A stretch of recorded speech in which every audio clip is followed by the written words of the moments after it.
The boundaries are constantly being pushed in art, food, artists depart Melbourne society, and a visit to one of its iconic venues is almost a must. Multicultural Melbourne, with its precincts and personalities, is an intensity unlike any other place on earth. Well, para sa akin, sa Pilipinas na rin ako lumaki. Kasi mga 17 years na rin ako naninirahan doon bago kami lumipat dito sa Australia. So yung mga values and traits na na-acquire ko habang nandun pa ako, naukit at natanim na rin sa aking puso at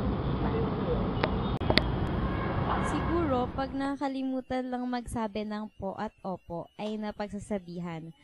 Pero kahit naman yung mga bata sa atin nagagawa rin yun. So, wala ring ganoong pagkakaiba. So, the point is that once you have acquired values and traits, they wouldn't be forgotten or lost. Hindi pa naman ako ganun katagal dito, so wala naman akong masyadong napapansin. Siguro yung independence lang. Tsaka, meron parang fair go. Something like equality. Siguro kasi multicultural. Hindi nalilimitahan ang pagiging isang global Filipino sa pagpunta sa ibang bansa. Kahit sino, pwede! Paano? Gamit ang kapangyarihan ng Internet! Ang Internet ay ang pinakamalaking pinagkukulan ng impormasyon. Magagamit natin ito upang makakuha ng balita galing sa iba't ibang lugar sa mundo. Ilan sa mga karaniwang pinagkukunan natin ng balita pang ibayong dagat ay ang CNN.com at ang Yahoo News. Higit pa sa balita, maaari na rin tayong makipag-usap sa mga tao sa iba't ibang sulok ng mundo gamit ang internet. Ang mga programang tulad ng Skype, YM at MIRC ay ilan lamang sa mga paraan ng diretsong pakikipag-ugnayan sa mga minamahal natin sa iba't ibang bansa. Hindi lang yan, meron din tayong mga social networking sites na available sa pagpapalawig ng mga social networks kahit nasa loob lamang tayo ng bahay. Ang internet ay nagagamit upang makipag-ugnay sa buong mundo. Ang pakikibahagi sa usaping pagdaigdig at pagiging aktibo sa mundo ng internet ay isang paraan ng pagiging isang global Filipino. Pero Wanda, maliban sa internet, paano pa tayo maaaring makibahagi sa pagdaigdig ng issues? Sa pamamagitan ng pagsali sa pandaigdig na aktibidad. Kasama na dito ang Earth Hour na magpatay ng ating mga ilaw ng 1 oras.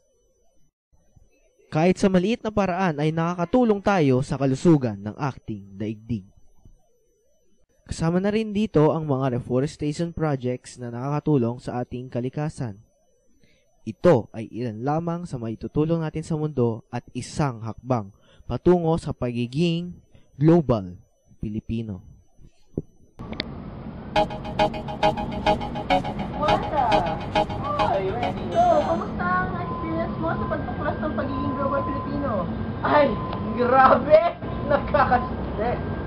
Paano mo naman nasabi yan?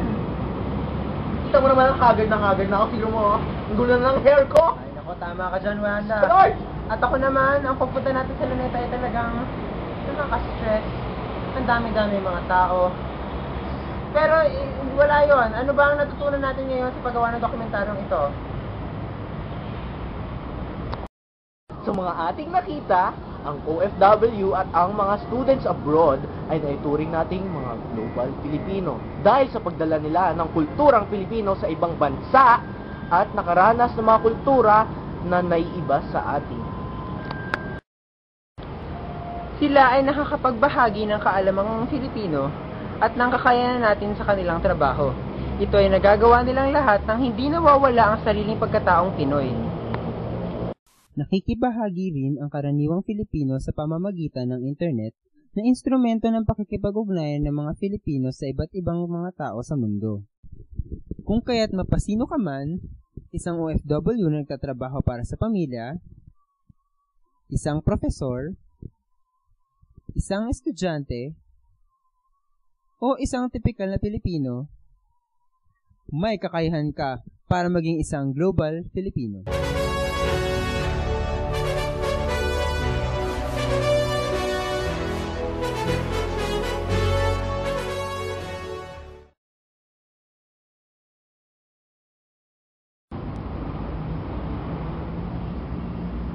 Manila, Manila, I keep coming back to Manila.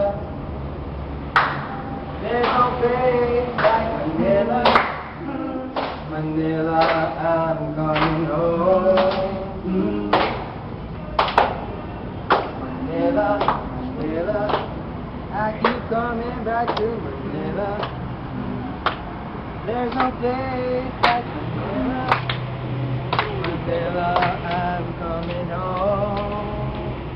Hey! When I dance, they call me Macarena, and the boys they say que soy buena. They all want me, they can't have me, so they all come and dance beside me. Move with me, chant with me, and if you're good, I'll take you home with me.